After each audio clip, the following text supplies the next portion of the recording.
Okey, baiklah. Bertemu lagi dalam aktiviti kedua, modul K Visual GKT. Okey, dalam aktiviti kedua, kita akan menghasilkan sebuah silinder. Okey, ini adalah silinder yang akan anda hasilkan. Okey, mengikut arahan aktiviti, silinder yang anda akan hasilkan ialah silinder yang mempunyai diameter, okey, diameter 10 cm ataupun 100 milimeter. Okey, diameter adalah jarak daripada hujung ke hujung garisan, okey, mengenai titik tengah. Okey, kita dapat lihat titik tengah dia di sini. Okey, dan panjangnya ialah 100 milimeter dan ketinggian silinder ini ialah 60 milimeter ataupun 6 cm.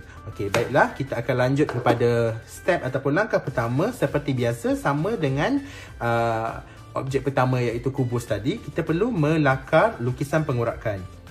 Dan lukisan pengurakan bagi silinder adalah sangat mudah. Okey, kita ada satu bulatan, okey, di atas, okey, satu permukaan rata di tengah, okey, dan juga satu lagi bulatan di bawah. Okey, seperti yang saya cakap tadi, tidak perlu hiraukan ukuran kerana lakaran tidak memerlukan ukuran yang sebenar. Bila kita lukis lukisan pengurakan di dalam di atas cardboard ini, nanti baru kita gunakan ukuran yang sebenar. Okey, untuk mengetahui berapa panjang satah ini ataupun permukaan ini, kita perlu membahagikan, okey, membahagikan bulatan ini kepada 12 bahagian. Okey, 12 bahagian. Nanti saya akan tunjuk dengan lebih lanjut pada langkah berikutnya. Okey, langkah berikutnya kita akan menghasilkan lukisan pengurakan untuk silinder ini. Okey, seperti yang kita buat tadi, kita perlu menampal cardboard ini menggunakan pita pelekat di hujung supaya ini tidak bergerak. Okey, baiklah.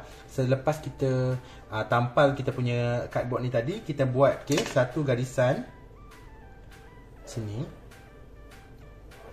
Panjang ya. Okey. Dan kita tahu ketinggian silinder tadi ialah 60 mm ataupun 6 cm. Jadi kita ukur ya. Ukur ketinggian dia 6 cm. Okey, dan buat satu lagi garisan di bawah. Okey, kemudian kita gunakan set square ini untuk melukis satu garisan panjang melintang ke bawah.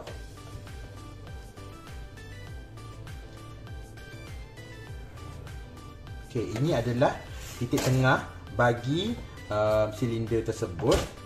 Okey, kemudian kita tahu silinder itu tadi mempunyai jejari ataupun radius 50 mm ataupun 5 cm. Jadi kita gunakan kita punya jangka lukis ini, kita ukur ya 5 cm ataupun 50 mm dan kita lukis bulatan di sini.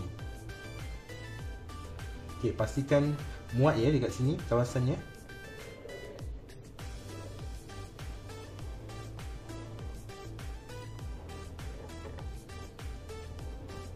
Okey, baiklah. Satu sudah siap di atas, kita buat satu lagi di bahagian bawah.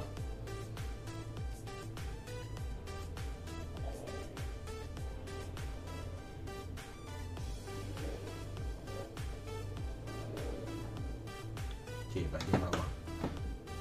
Okey, pastikan titik tengah dia tadi, kita tanda titik tengah dia. Okey, baiklah. Kemudian kita perlu mendapatkan berapa panjang satah ataupun permukaan ini, yang ukur lilit bagi silinder tersebut. Kita tak tahu sekarang ni. Jadi sebab itu kita akan ikut langkah yang sama seperti lakaran tadi, iaitu kita perlu membahagikan bulatan ini kepada 12 bahagian ataupun 12 sudut yang sama besar. Okey, sekarang kita dah ada 4 ya. 1, 2, 3, 4. Macam mana cara nak dapatkan 12 itu? Okey, kita gunakan sesiku set ini, okey? Segitiga ini. Yang bersudut 30 darjah dan juga 60 darjah. Okey, yang ini kita tahu bersudut 45 darjah dan 45 darjah. Kita tak akan guna yang ini. Kita letak tepi, kita akan gunakan yang ini sahaja. Okey, baiklah. Sekarang kita gunakan yang 30 darjah dulu. Okey, kita garis macam ini. Okey, dan kemudian sebelah sini 60 darjah kan? Okey, sebelah sini 60 darjah, kita buat satu garisan di sini. Okey. Kemudian, saya ingat pula. Okey. Kemudian kita terbalikkan ya. Kita terbalikkan pembaris ini. Okey, jadi sebelah sini pula kita gunakan 30 darjah. Dan juga sebelah sini 60 darjah. Okey, sekarang kita sudah berjaya bahagikan bulatan ini kepada 12 sudut ataupun bahagian yang sama besar. 1, 2, 3, 4, 5, 6, 7, 8, 9, 10, 11, 12. Okey.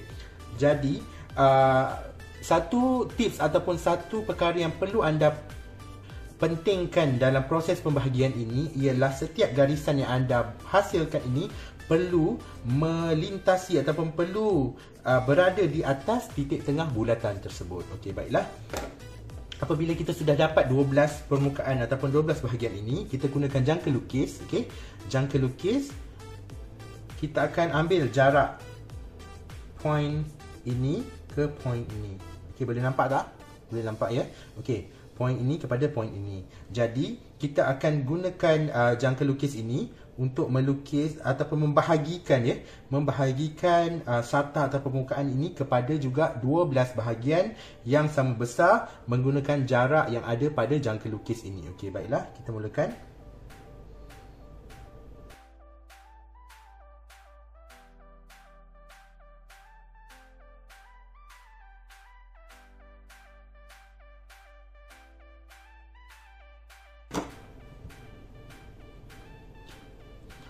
Okey, baiklah.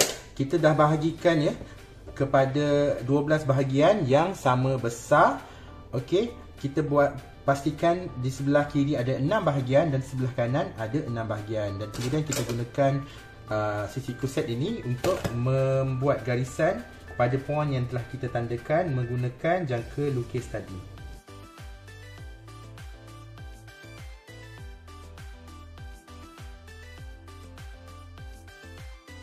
Okey, baiklah. Sekarang kita lihat hasilnya. Kita sudah berdapat 12 permukaan ataupun 12 bahagian sama besar di atas satah ataupun permukaan melengkung ini.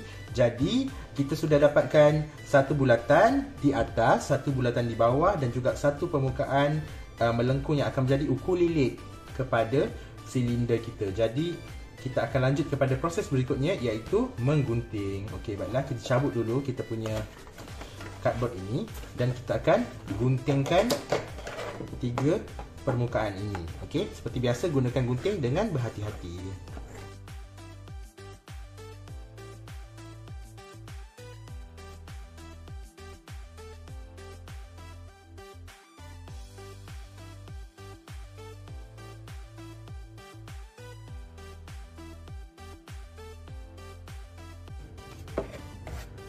Okey, baiklah. Selesai kita menggunting lukisan hamparan kita. Okey, untuk silinder tersebut, ini adalah hasilnya. Kita mendapat 3 permukaan ini. 2 permukaan bulat dan 1 permukaan rata ini. Okey, dan kita akan cantumkannya menggunakan pita pelekat.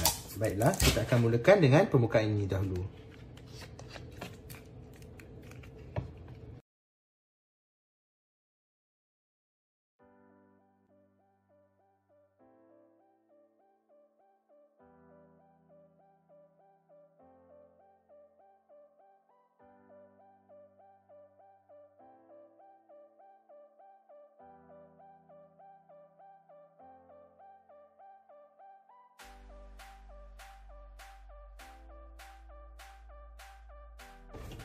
Okey, baiklah. Sudah siap kita lekatkan. Okey, ini adalah silinder yang telah kita hasilkan. Dan kita dapat lihat silinder ini adalah mempunyai ukuran dan bentuk yang sama dengan silinder asal yang kita tunjukkan pada awal video. Dan selesai untuk aktiviti kedua, kita akan lanjut kepada aktiviti ketiga selepas ini.